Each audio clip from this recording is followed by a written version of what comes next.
warahmatullahi wabarakatuh. Halo keluarga 5. Halo. Selamat datang di podcast Space Island.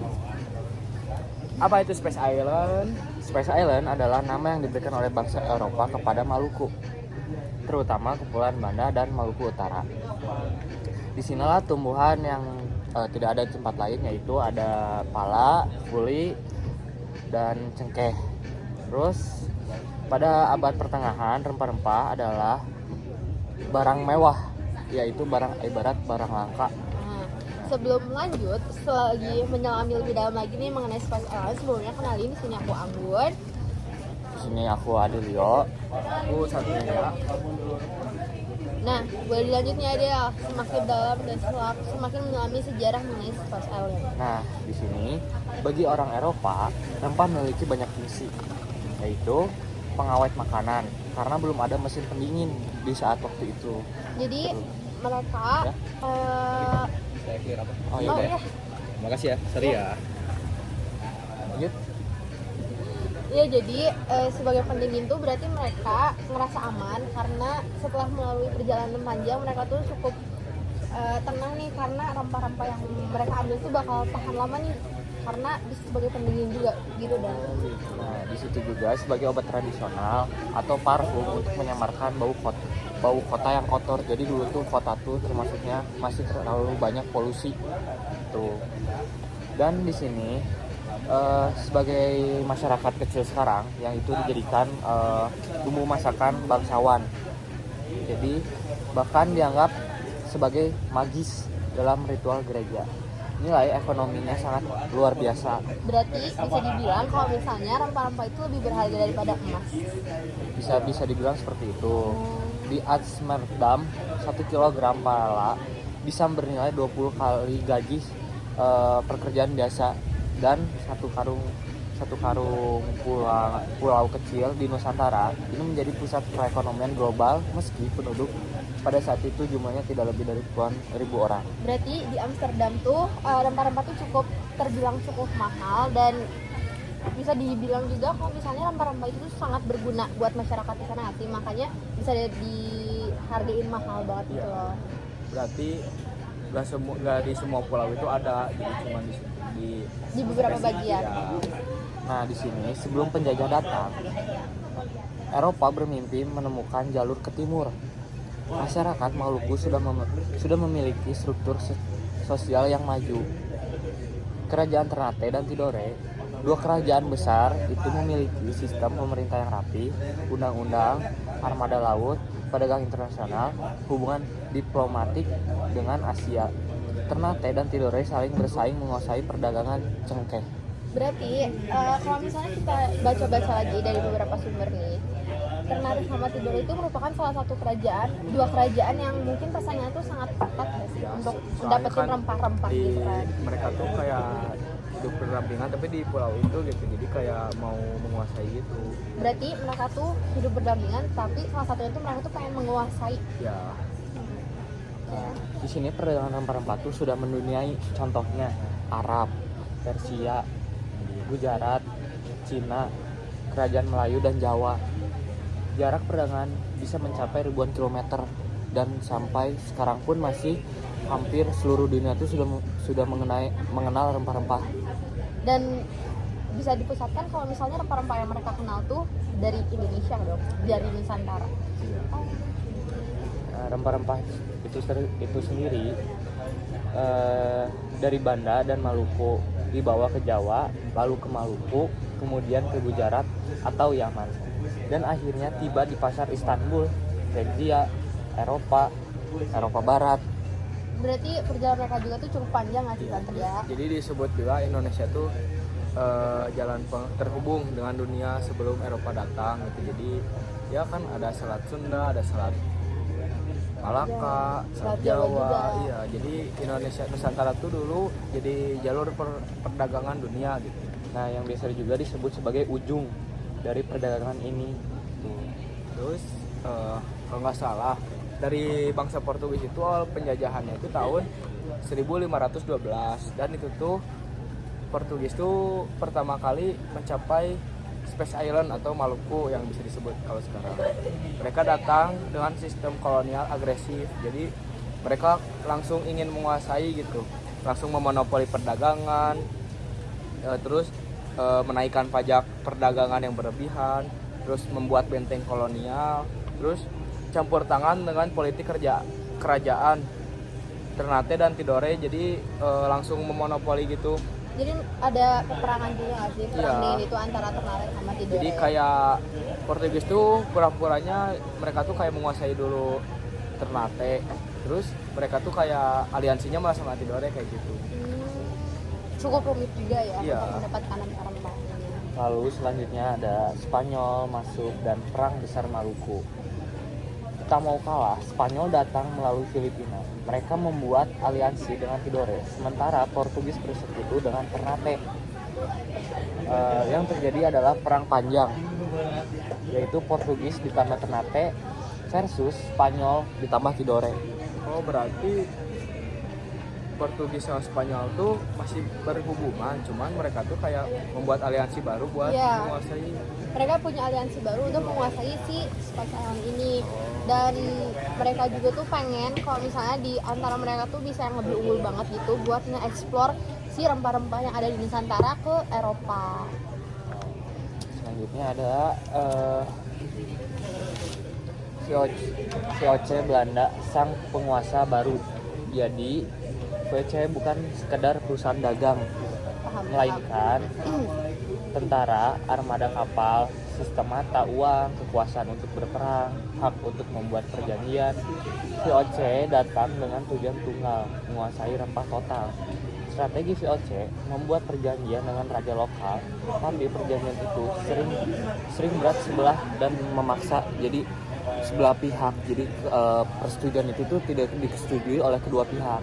Jadi selanjutnya jelaskan Dewe.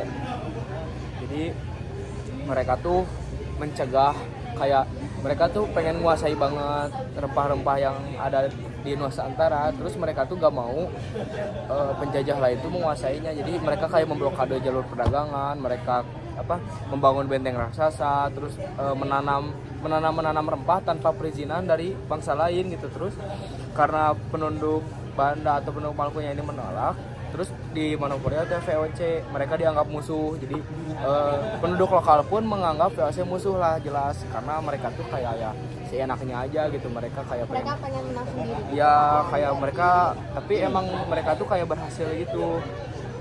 Terus dia tuh sampai hampir 80% Banda itu dibunuh oleh VOC.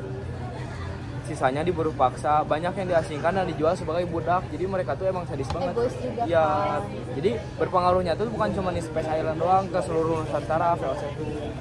Makanya banyak beberapa negara yang susah buat nemuin si rempah-rempah yang ada di Nusantara ini. Iya, Karena VOC sudah berhasil menguasai seluruh supply pala di dunia. nah, Oh. itu. Jadi cukup rumit juga ya karena keegoisan si VOC. Makanya kenapa VOC itu masuk terdalam tragedi kelam di sejarah Indonesia gitu. Soalnya kan mereka tuh kayak Menjajah Indonesia ya juga. benar. Nah, setelah VOC berhasil mensuplai di seluruh dunia, di sini Inggris pun ikut ingin merebut. Inggris juga masuk ke Banda dan berhasil menguasai Pulau Run. Karena ngelihat beberapa negara tuh berhasil ngedapatin rempah-rempah yang ada di Nusantara, jadi mereka tuh kayak pengen dan mencari peluang gitu kan. Oke. Nah, pulau kecil ini menjadi rebutan karena menghasilkan pala berkualitas tinggi. Contohnya, pada tahun 1667 terjadi kesepakatan terkenal. Perjanjian berbeda, Inggris setuju menyerahkan Pulau Run kepada Belanda. Sebagai imbalannya, Belanda menyerahkan Pulau Manhattan di Amerika Utara. Di Amerika Utara ya betul, New York, modern lahir ditukar guling Pulau Run di Indonesia. Saling tuker-tukan berarti ya sistemnya tuh. Jadi barter gitu kalau Barter sekarang. yang saling menguntungkan juga kan pastinya.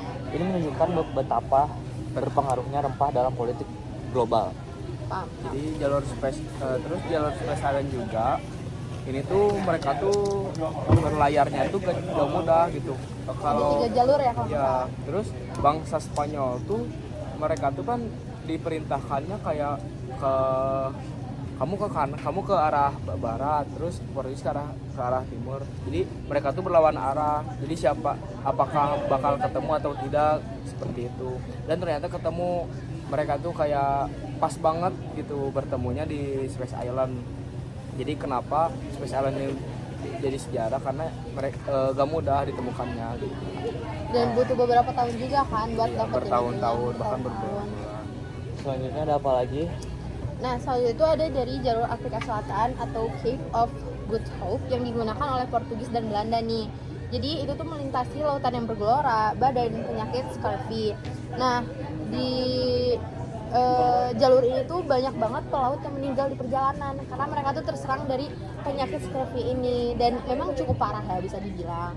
Terus yang ketiga tuh ada di jalur Pasifik sama Galian Manila. Ini tuh yang digunakan sama rute Spanyol dari Meksiko ke Filipina, yang juga merupakan rute yang ekstrim dengan ombak yang raksasa gitu loh. Nah, kapal-kapal di jalur itu nggak cuma ngebawa rempah-rempah yang udah dia dapetin di Nusantara, tapi juga tuh ada dari Amerika Latin, mereka dapetin perak, terus ada sutra dari Cina, juga keramik, senjata. Berarti untuk misionaris. pengeksploran mereka tuh sudah sangat jauh gitu. Iya, ekspor mereka tuh udah sangat jauh. Terus di Spice Island inilah mereka tuh menjadi titik temu perdagangan global antara beberapa negara. Terus di Eropa juga tuh ngerasa sangat berharga karena harganya dari rempah-rempah itu lebih mahal daripada harga emas. Jadi sangat berharga banget rempah-rempah karena selain karena nggak ada di pulau-pulau lain. iya, selain susah didapetin ya, mereka juga harus muter-muter juga kan buat cari si titik Spice Island ini apa. Terus di Eropa juga yang sempat aku baca tuh rempah itu sebagai simbol prestis. Jadi simbol yang dimana bisa ngebantu banget kota yang mungkin bisa dibilang bau gitu, jadi lebih harum karena adanya rempah-rempah ini. Jadi si rempah-rempah itu nutupin juga. Nah, rempah juga tuh bisa jadiin obat loh, obat satria, Adele. Kenapa bisa berharga itu tuh emang manfaatnya tuh banyak banget gitu. Iya, jadi banyak mereka tuh banget. kayak bisa meningkatkan ekonomi mereka sendiri ya. Iya. Dan harga semakin mahal dan lebih berharga daripada emas itu karena permintaan yang tinggi dan produksi yang sangat terbatas, yang bikin rempah-rempahnya itu menjadi komoditas lebih berharga dalam ekonomi global. Nah, terus pada akhirnya tuh ada monopoli dan dampak kolonialisme. Ini tuh terjadi pada abad ke-18 kalau nggak salah. Yang dimana pada abad ke-18 itu bikin si VOC itu bangkrut. Adanya korupsi internal, biaya perang yang mahal, terus kompetisi dengan Inggris, lalu bibit-bibit pala yang diseludupkan ke daerah lain loh, Satria, Adele. Berarti ada kayak kalau zaman sekarang sebutnya kayak perdagangan ilegal ya. Iya, pengkhianatan gitu.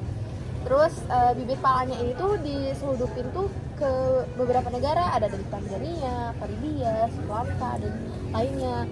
Terus rempah-rempah ini tuh banyak ditanam di tempat yang harga rempah itu jatuh, dan itu berdampak banget di Nusantara loh.